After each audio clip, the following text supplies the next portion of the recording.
Welcome to Intellicide, where we break down what's happening in pop culture and other events. Today. Among other things, we talk about whatever we want to. Today, we're talking about like any and everything. So I'm Anthony Gentry, and my partner here is Kyle Palmenville. So you want to let us know what you actually did this weekend or week? Yeah, so as D&D nerds around the country know, they released a new book this weekend. The Witch, wow, man, I don't know why I have such a hard time remembering the name of this.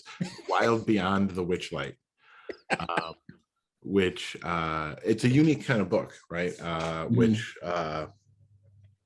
introduces Fey realms, things that I thought was actually interesting in it because it introduced some of Celtic mythology to it. Some of the Celtic lore around, like, Fey realms, the Tuatha De Danann, the Queen of Air and Darkness, the different types of Fey, like stuff like that. The Seelie and Unseelie Fey.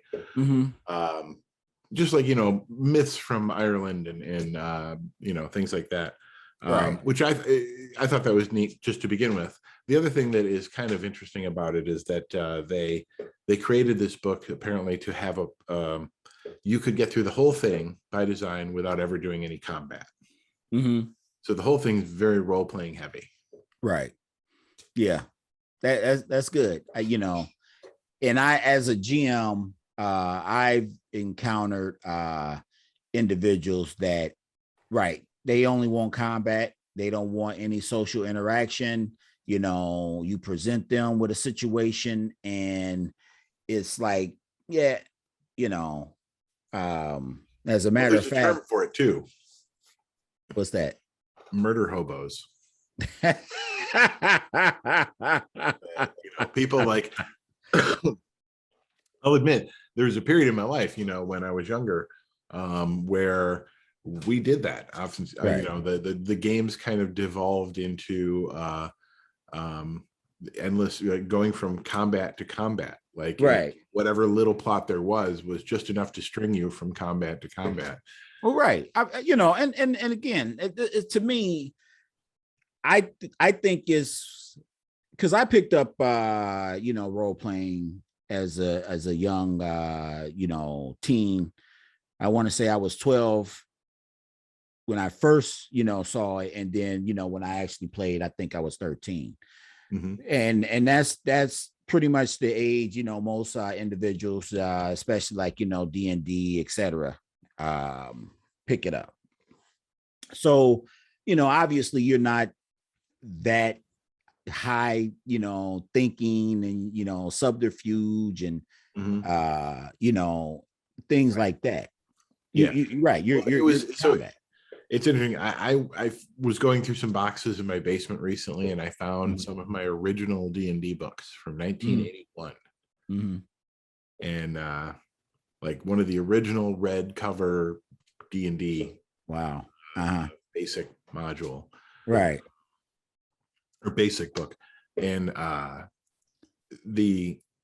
one of the other things that I had, like, so when I was young and we started playing that, I was about 9 years old. But there were other games that came out that around the same time that I don't know, maybe this is what so there was another game called Top Secret. Yeah, I've heard it's also published by TSR. Yeah, TSR. Yeah. Yep. It was all about being spies, and so the plots of the games were a little more detailed and intricate, and you had more to do than simple combat, a lot more. Yeah. Oh yeah. I got Top Secret companion book or whatever. So right. I typically play Champions, which is a generic role-playing system which can be tailored to any genre. And they have many books that my personal favorite is they call it 4-color superheroes or champions. That's my personal favorite, but I haven't played or GM'd any games of that ilk in years. the one that I had just got finished GMing was a Star Hero or science fiction based game. And this one Our is Hero is the actual system. Star Hero is the genre of space for hero systems. Oh, okay. So none of these games that I play are they don't have like really specific systems for these different genres. It's all one system. And again, it's like GURPS. If people know what GURPS is, Right. It's like GURPS. Generic. Yeah. Playing, yeah, that competed with D&D back in the TSR days. Mm-hmm. Yeah. Yeah. It's so. Do you? I don't know. It's interesting because I've had experience with specific groups that I've played with who have gotten away from the combat trope before in D&D. Right. Specifically, when I was in college, there was a group of theater students that I played D&D with who very specific. I mean, obviously, they were all about the role-playing aspect of the game, which for me, coming from my friends back home in my hometown where we were all murder hobos, what was the point of your character? He would enter dungeons and kill whatever he found. Right. Yeah. Right. I mean, it's a graduation of and shows maturity, with a lot of things that you may be interested in when you're younger. You don't have that same attitude when 10, 15 years pass by. You shouldn't. You should evolve and somehow think of things differently. And I would hope that holds true for role playing. As we were talking before we started recording, I've run into a lot of players and a particular group that I actually GM with a lot of times. They seem to still be in that mind frame of what you call murder hobos. And they are my age or older. Right. And I really don't understand what happened where you guys didn't mature to the point that you don't want to go from one combat scene to another combat scene. Right. Yeah. So I don't know if they're going to be doing it again. Let me tell you about what I actually did yesterday. Right. And this is actually an interesting, I think if they did this more often, people like that might be drawn more into the role-playing side of the role-playing genre. Which is, so this was the D&D Celebration event that was actually put on by Wizards of the Coast. And they had it run by a company called Baldman Games. Okay. And it was all online. They were all virtual games run on Discord and Twitch. They actually used a variety of different systems. As I recall, when I signed up for the game, they had you could use Fantasy Grounds, Astral Tabletop, Roll20, or just Discord. They even had an option to just use Discord. But when I joined, I mean, they had hundreds of people across more than 100 tables, all playing with, they'd hired GMs for each one of them, who all had been given the material and briefed and talked about it apparently before they started the games on Thursday. Right. So what was interesting is that, so the whole campaign was basically about simulating the Witchlight Carnival, which in the book is this carnival that appears in the human realm once every 8 years, right? It comes from the Fey realms, appears, and has a portal to the Fey realms in the carnival.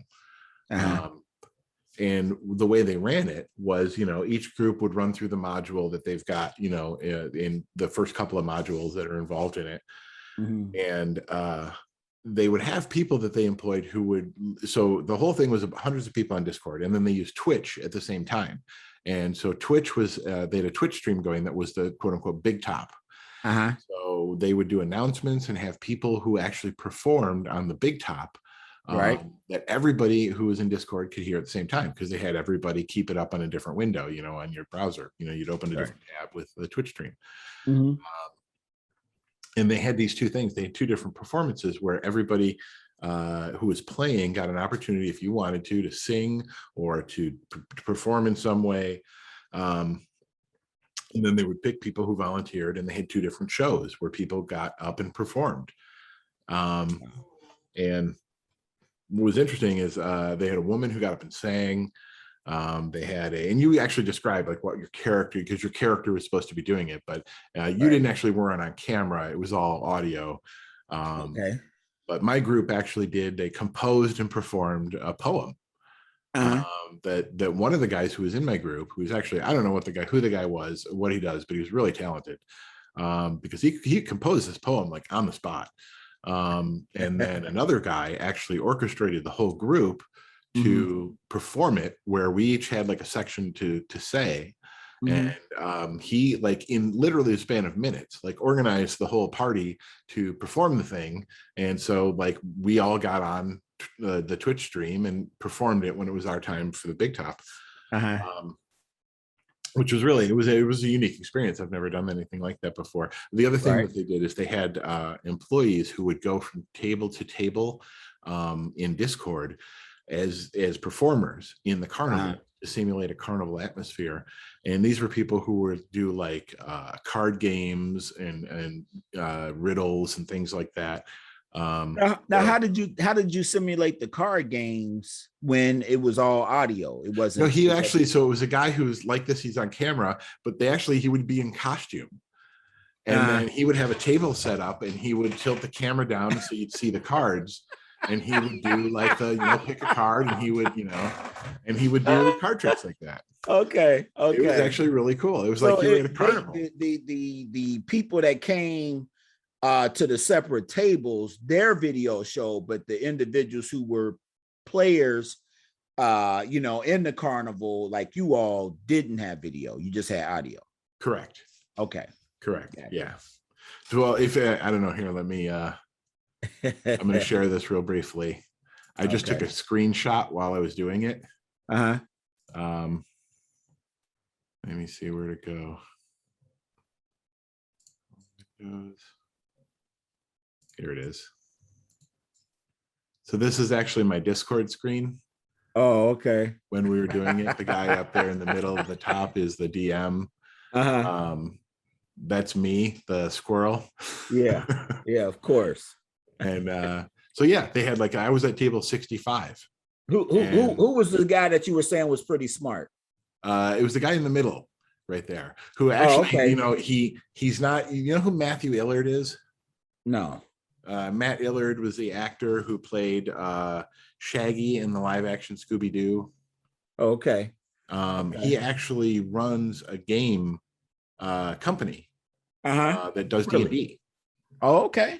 He's involved in D&D, which when that guy first joined, I was like, is that Matt Illard? Because he kind of looked like him. He had like the same facial structure. But after, watching for a minute, I'm like, no, it's definitely not him. But if Matt Illard has a brother, that might be him. Now, so what kind of company does he run that runs D&D? I mean, what does his company do? Well, actually, let's look that up real quick, because I don't want to give any wrong info. Okay.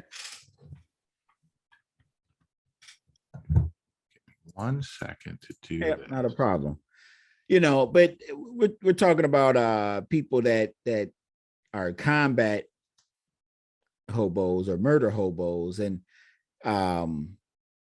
again, I've run sessions or games with people that are like that, and one guy says he doesn't want to think, when he's playing these games, which I find fascinating. Other individuals, I present them with scenarios or obstacles. As a matter of fact, that's it. I found it. Matt Illard actually owns Beatles and Grimm's. Okay. It's a game company that makes they publish different like systems for it, like the Critical Role system. Okay. Like they actually have Critical Role came up with their own like campaign system, I've heard a series of books, and they're the guys who published it. Okay. So listen to this, man. So I just started a new campaign, and there are humans that are genetically superior. You know, you can think of them as mutants or whatever. But what I said was that they've been around for millennia, and that Okay, so the Eternals. Well, I said that, you know, the people of old took them as gods. That's what, you know, all these myths about, you know, Zeus and Hercules, and, you know, it's just basically these enhanced humans. But as time went on, because the humans outnumbered them, and it would come a time where they just didn't fear them as much, and they started killing them off. So eventually these empowered individuals would go underground, etc. So long story short, we're in a modern day setting. Some of these enhanced individuals have escaped from Eternals. they've escaped from their well, they have different power levels too. But anyway, so they've escaped or were set free. But when they find the containment units of the individuals, it's 6 of them that have remained behind because they didn't want to flee. They didn't want to be seen as fugitives. And it was a scenario where an agent of this organization that hunts down these empowered individuals, he sees his partner basically pulling a George Floyd, except this time it's on an older African-American woman. Empowered?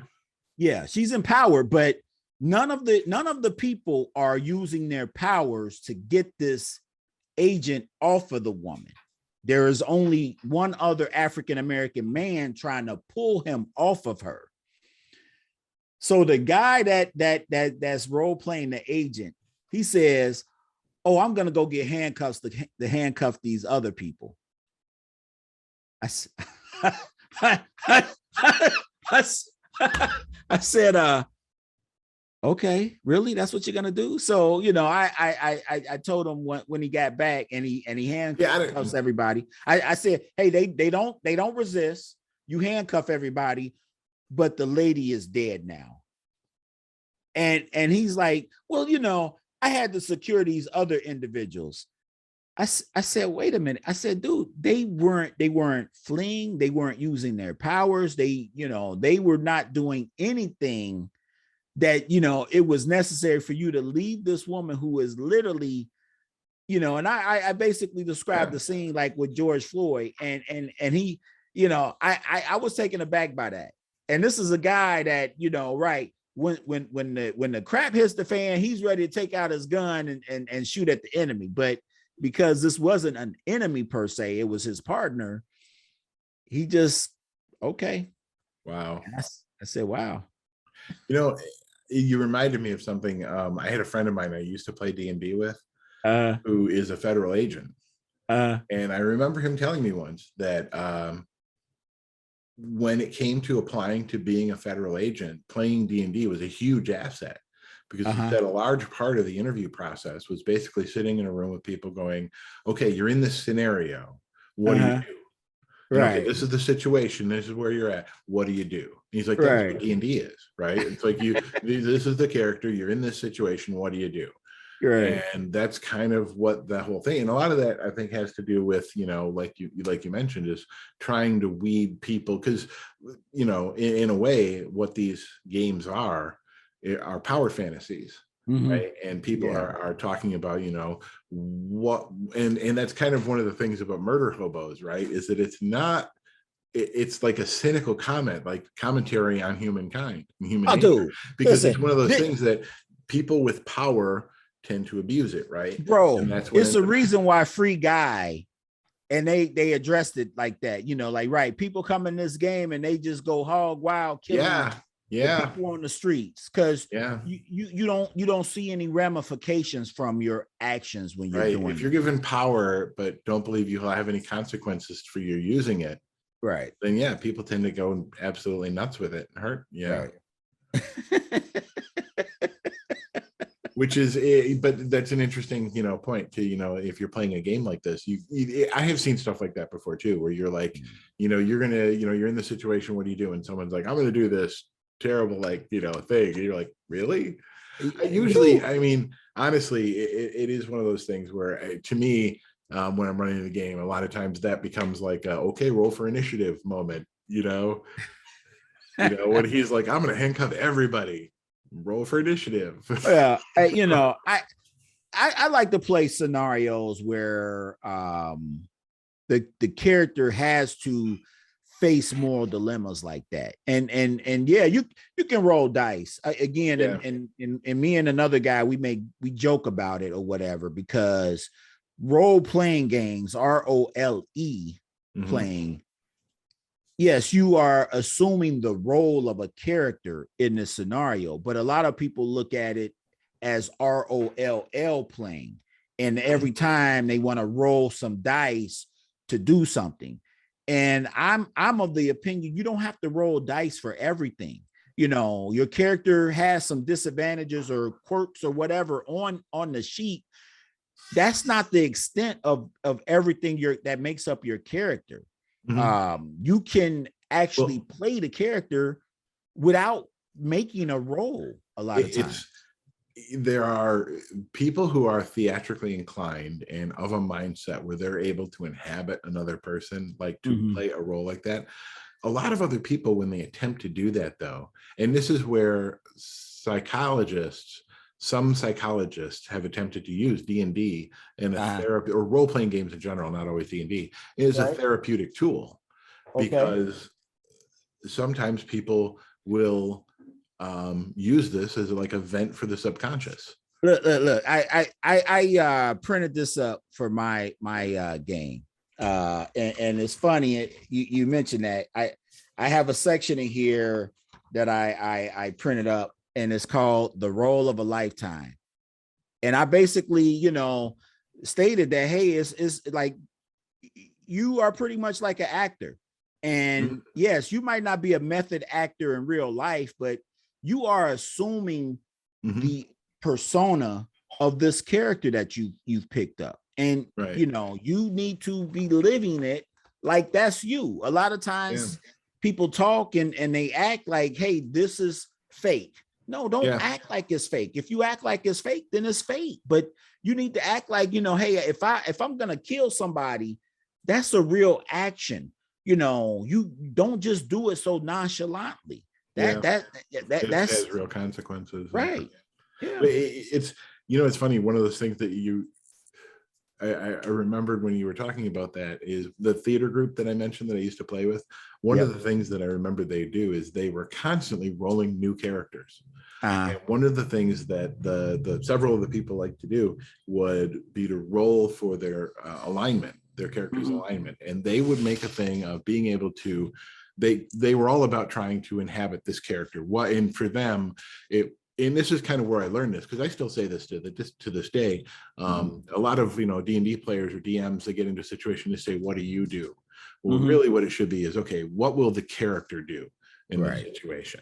Right. And so they would purposely come up with, like, they just roll for a random, sometimes every week they'd come up and just roll a new character, and they'd roll a new alignment. Okay, I'm going to be evil this week. Okay.